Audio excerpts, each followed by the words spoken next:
Hi, tawagin niyo na lang akong Mia. Gusto ko lang talagang maglabas ng sama ng loob dito.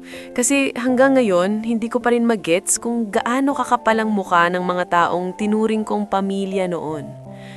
Nung nabuntis ako ng partner ko na si Arvin, akala ko doon na magsisimula yung masayang buhay namin. Tumira kami sa bahay ng nanay niya, si Aling Rosa. Sabi nila, pansamantala lang daw habang nag-iipon pa si Arvin. Pero yung pansamantala na yon, umabot ng 3 taon na parang impyerno sa araw-araw. Si Aling Rosa, grabe, daig pa ang CCTV sa bahay. Lahat ng kilos ko, may komento. Mia, bakit ganyan ka maghugas ng pinggan? Ang daming bula, akala mo ikaw bumili ng sabon. Bakit may sibuyas pa yung ulam? Sayang yan, ang mahal ng bilihin ngayon. Kahit buntis ako noon, wala akong pahinga. Ultimong pag-idlip ko pinapansin. Wala kang mararating kung tulog ka ng tulog, sabi niya. Araw-araw, pinaparamdam nila sa akin na para akong basura sa sarili nilang bahay. Lagi kong sinasabi kay Arvin yung nararamdaman ko. Pero ang sagot niya lang palagi, hayaan mo na, matanda na si mama, intindihin mo na lang. Tiniis ko lahat para sa anak namin. Akala ko kasi sapat na yung mahal ko siya. Pero mali pala ako. Isang araw, may nagsabi na lang sa akin na may ibang babae si Arvin. Ang mas masakit, imbis na kampahin ako ng biyenan ko, eto pa sinabi niya. Hayaan mo na, Bia. Lalaki ang anak ko. Normal lang na matukso yan, lalo na't lagi kang mukhang pagod at masungit dito sa bahay. Ikaw ang asawa, ikaw dapat ang umunawa. Parang kasalanan ko pa na niloko ako. Lumabas ang totoo nung biglang lumiit ang sustento niya. Dati, 5K a week. Naging 3K na lang. Nung kinumpronta ko siya, doon na umamin. Nabuntis niya yung katrabaho niya. Kaya pala nagtitipid kasi may isa pa pala siyang binubuhay. At ang pinakamasakit sa lahat, alam ng biyenan ko. Alam nilang lahat. Pero ako, parang tanga pa rin na nagsisilbi sa bahay nila araw-araw. Hindi ako nagwala. Tahimik kong kinuha ang anak ko at umuwi ako sa probinsya. Wala kaming pera, pero mas pipiliin ko ng maghirap mag-isa kaysa mabulok sa bahay ng mga taong walang puso. After ilang buwan, tumawag si Aling Rosa. Umiiyak siya. May malubhang sakit daw si Arvin. Nasa ospital daw at kailangan ng mag-aalaga. Wala daw rang ibang maaasahan kasi matanda na siya. Iniwan niyo ni Arvin yung kabit niya nung nawalan siya ng trabaho. Natawa ako, pero yung tawa na may halong sakit at pait. Sinabi ko sa kanya, Nay, nung niloloko ako ng anak niyo, sabi niyo normal lang na matukso ang lalaki. Ngayong may sakit siya at iniwan ng babae niya, normal lang din na hindi ko siya tulungan. Tawagan niyo yung babaeng normal para sa inyo. Huwag niyo na kaming guluhin ng anak ko. Binaba ko ang phone. Nanginginig ako sa galit pero may kasamang ginhawa. Ngalon, mag-isa kong itinataguyod ang anak ko. Hindi madali, pero sobrang sarap matulog sa gabi na walang nanlalait sa'yo, walang naninira ng loob mo, at walang nagpaparamdam na wala kang kwenta.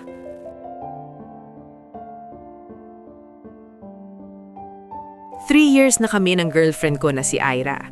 Okay naman kami sa simula, normal na relasyon, may tampuhan pero napag-uusapan. May isang bagay lang na lagi kong napapansin. Sobrang maingat siya pagdating sa period niya. Gumagamit siya ng ovulation app para i-track kung regular ba ang dalaw niya. Pinapakita niya pa nga sa akin yung app minsan at may mga pagkakataon na ako mismo ang nag-check nun. Wala namang masamang dahilan, siguro para lang makasigurado na wala pang nabubuo. Hanggang isang araw, may napansin ako. May isang linggo doon na ang daming heart icon. Familiar kasi ako, alam ko na ang heart note, ibig sabihin, may nangyari sa amin that day. Ang kaso, usually 4 or 5 times a month lang kami may ganap. Pero bakit biglang may heart kahit Wednesday? Sure akong hindi kami nagkikita pag weekdays na yon. Assigned ako sa ibang lugar dahil sa work. Imposible talagang magkita kami. May mga notes pa akong nakita tulad ng HIH, RPH. Nung una, hindi pa ako nagduda.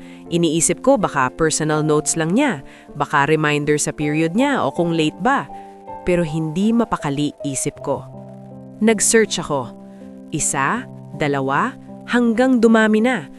Doon ko nalaman na ang HIH ay Hop-In Hotel at ang RPH ay Red Planet Hotel. Mga hotel na never naming pinuntahan. Dinenay ko pa rin sa sarili ko. Sabi ko baka coincidence lang, baka iba ang ibig sabihin. Hanggang sa isang araw, nakita ko sa app na may future note na RPH Amor Solo, nakaset sa next Wednesday. Alam kong Wednesday yon at sure akong hindi kami magkikita dahil may work ako. So nag-leave ako. Wala akong planong mag-eskandalo. Gusto ko lang malaman ng totoo. Pumunta ako sa Amor Solo ng 2 p.m. dahil yun ang start ng hotel check-in. Ilang oras akong naghintay. Bandang hapon, nag-chat ako sa kanya. Tinanong ko kung anong ginagawa niya. Sabi niya, nagluluto na ako ng dinner. Pero ilang minuto lang, nakita ko siyang pumasok sa Red Planet Hotel kasama yung office mate niyang matagal nang nililink sa kanya. Doon ko napatunayan lahat. Hindi ako nagwala, tahimik lang akong kumuha ng proof. Pagdating ng weekend, nagkita kami. Chinek ko ulit yung app. Yung Wednesday na yon, may RPH na may heart icon. Confirmed, lahat ng may heart, may nangyayari pala sa kanila ng lalaking yon. Doon na ako tuluyang napuno. Hindi na ito hinala, may ebidensya na ako. Ang sagot niya lang, wala ka kasi madalas, siya yung laging nandyan. Parang kasalanan ko pa. After nun, sinabi niya na mukha raw siyang buntis at pinipilit niyang ako ang ama base raw sa ovulation tracking niya. Hindi ko napigilan tumawa. Hindi dahil masaya ako, kundi dahil sobrang absurd.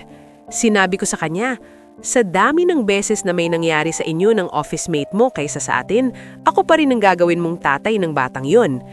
Pagkatapos nun, umalis na ako. Hanggang ngayon, pinipilit pa rin niyang paniwalaan ng lahat na ako ang tatay ng batang yon.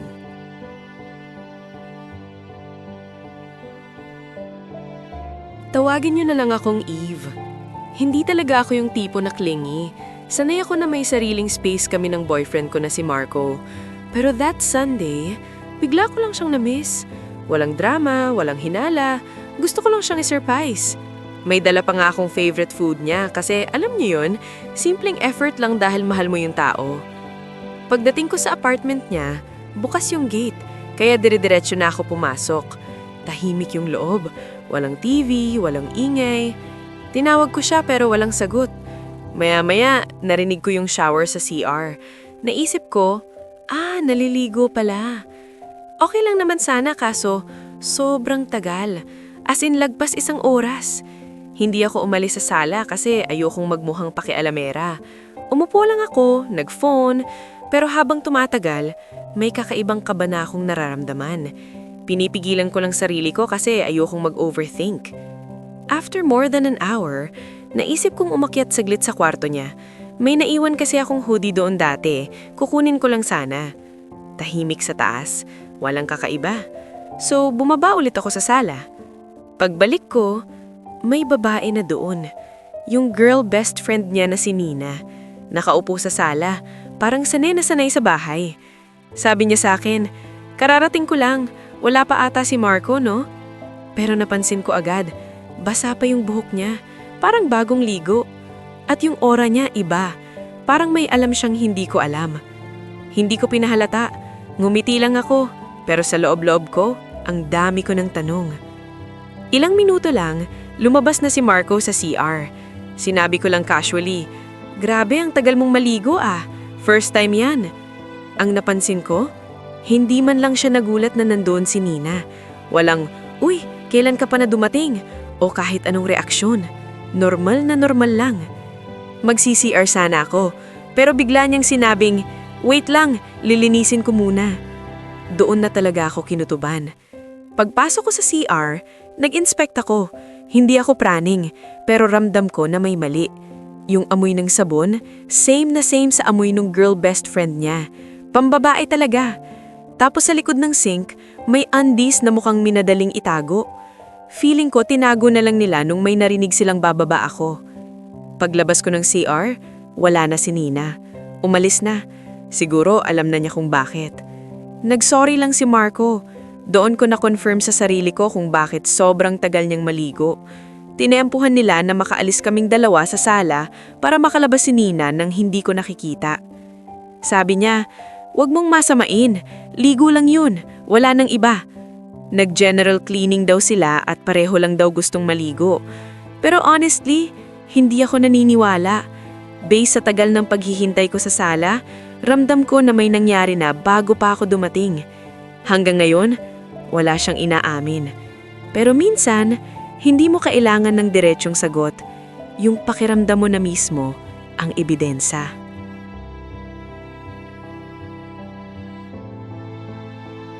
Ako po si John. May asawa ako si Dayan. Nag-abroad siya habang ako nandito lang sa Pilipinas, tuloy-tuloy sa trabaho. Babae siya pero siya yung mas may lakas ng loob sa amin. Siya yung nangarap lumabas ng bansa para sa future namin. 1 buwan pa lang siya doon nang bigla niyang sinabi sa akin na buntis siya at anak daw namin yung dinadala niya. Natural, nag-alala ako.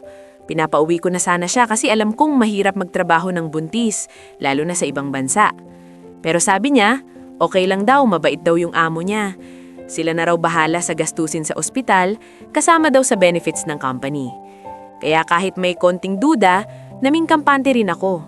Iniisip ko, swerte siya sa napasukan niyang trabaho. May mga bagay lang na medyo nagtaka ko. Buntis siya pero sobrang dami raw ng trabaho. Bago lang siya pero parang ang laki agad ng tiwala sa kanya. Nasa ibang bansa pa siya pero sabi niya, wag na raw akong mag-worry. Hindi rin siya nagpapadala ng pera. Sabi niya, iipunin daw niya lahat para pagkapanganak niya, diretso lahat sa baby. Pinaniwalaan ko. Kasi mahal ko siya at gusto kong maging buo ang pamilya namin. Dumating yung araw na nanganak siya sa abroad. After nun, sabi raw ng amo niya, kung gusto pa niyang magpatuloy sa trabaho, kailangan daw iuwi yung baby dito sa Pilipinas at ako ang mag-aalaga. Mahirap pero pumayag ako para sa future ng bata. Nagsakripisyo ako. Kahit may trabaho din ako, sabi ko kakayanin ko. Umuwi siya dito sa Pinas 1 linggo lang. Ibinigay niya sa akin yung baby, nagpahinga konti, tapos bumalik na ulit siya abroad. Hinahatid ko pa siya sa airport pero pinaalis din niya agad ako. Sabi niya bumalik na raw ako sa baby. After 2 araw na nakaalis siya, may biglang nag-message sa akin sa messenger. Isang video. Siya yun, nasa airport, pero hindi siya pumasok sa loob. Sumakay lang siya ng taxi at umalis. Sunod, may mga pictures. Nasa isang apartment siya. May kasamang lalaki sa bahay. Ang nag-send sa akin, kaibigan niya. Doon ko nalaman ang buong katotohanan. Hindi pala siya nagtatrabaho abroad. 1 taon na pala akong niloloko. May ka-live-in pala siyang lalaki. At yung batang akala kong anak ko, anak nila. Iniwan niya sa akin yung bata kasi pareho silang walang permanenteng trabaho at ayaw nilang akuin ang responsibilidad. Ako ang ginamit. Madali niyang akong pinaniwala sa lahat ng kwento niya. Gusto kong ibalik yung bata sa kanya, pero hindi ko magawa. Ayaw sabihin ng kaibigan niya kung nasaan sila ngayon. Hanggang ngayon, nasa akin pa rin ang bata. Hindi ko siya kadugo, hindi ko siya anak. Pero bawat araw na nakikita ko siya, parang hindi ko rin kayang basta na lang ibalik sa taong kayang iwanan ng sariling anak. Wala rin akong pera. Nadagdagan pa ang responsibilidad ng pamilya ko. Pero sabi ng pamilya ko, pagtutulungan namin. Ngayon, araw-araw kong tinatanong ang sarili ko, tama bang ibalik ko siya para akuin nila ang responsibilidad? O mas tama bang akuin na lang namin ang bata kahit hindi siya sa aming galing? Basta alam kong may chance siyang magkaroon ng mas maayos na future. Hanggang ngayon, dala-dala ko ang tanong na yun at wala pa rin akong malinaw na sagot.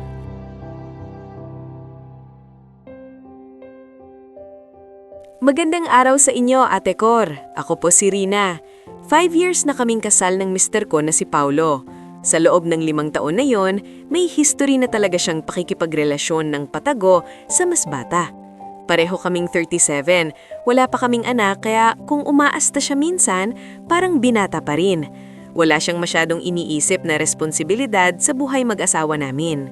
Ako, nagwo-work online.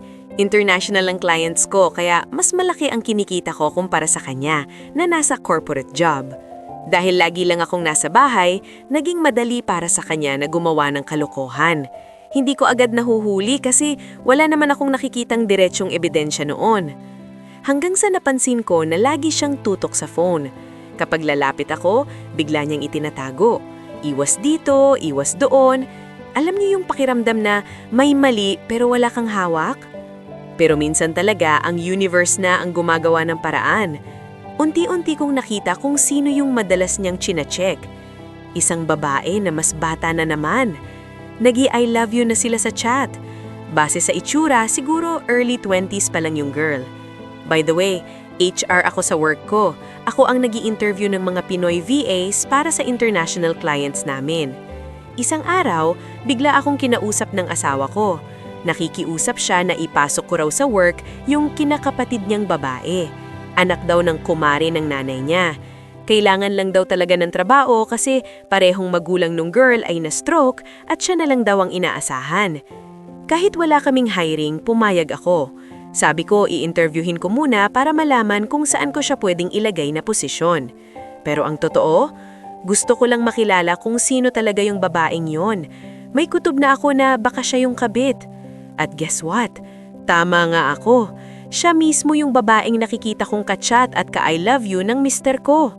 Yung client namin, mom and baby products. Kaya nagtanong ako ng situational question tungkol sa happy family, tapos biglang nagkaroon ng kabit yung asawa. Grabe, ang galing niyang sumagot. Sobrang defensive. Parang inaral na niya yung mga sagot just in case mahuli siya ng asawa ng boyfriend niya. Sa totoo lang, ikaw na lang maiinis sa galing niyang magpalusot. Umabot pa kami ng point na ang POV ng tanong ay siya mismo yung kabit. After ng interview, lagi na siyang nagme-message sa akin. Pati asawa ko panay tanong kung ano na raw ang result ng interview. Pinaghintay ko siya ng 1 buwan. Pinaniwala ko pa siyang malaki ang chance niyang matanggap. Pero sa huli, sinabi kong hindi siya pumasa. Sinabi ko rin sa boss ko yung totoo, na yung in-interview ko ay kabit ng mister ko. Nagulat ako kasi naranasan din pala ng boss ko yun. After nun, nag-post siya sa social media na hindi niya ito-tolerate ang mga kabit at never siyang magha-hire ng kabit kahit gaano pa kagaling. Pinakita ko yung post sa asawa ko at pinakita ko rin sa babae niya. Doon na nagkabukuhan ng lahat. Hanggang ngayon, hindi ko pa rin magawang iwan ng asawa ko. Alam ko kasing kapag iniwan ko siya, magiging dependent siya doon sa babae. Araw-araw siyang hinihingi ng tawad. Sinasabi niyang hindi raw kasi kayang ibigay ng kabit niya yung lifestyle at security na naibibigay ko. At doon, mas lalong masakit. Kasi hindi pala ako mahal dahil sa kung sino ako, kundi dahil sa kung ano ang kaya kong ibigay.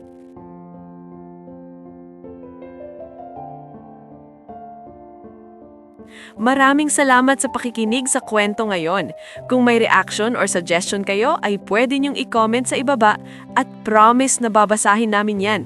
Kung gusto mo pang makarinig ng mga kwentong kapupulutan ng aral at inspirasyon, huwag kalimutang mag-like, mag-subscribe at i-click ang notification bell para lagi kang updated. Kung may kwento naman kayo na gusto niyong ibahagi at mapakinggan dito sa page, mag-email lang sa mangalihimnakwento@gmail.com. Hanggang sa susunod na kwento, paalam at ingat palagi!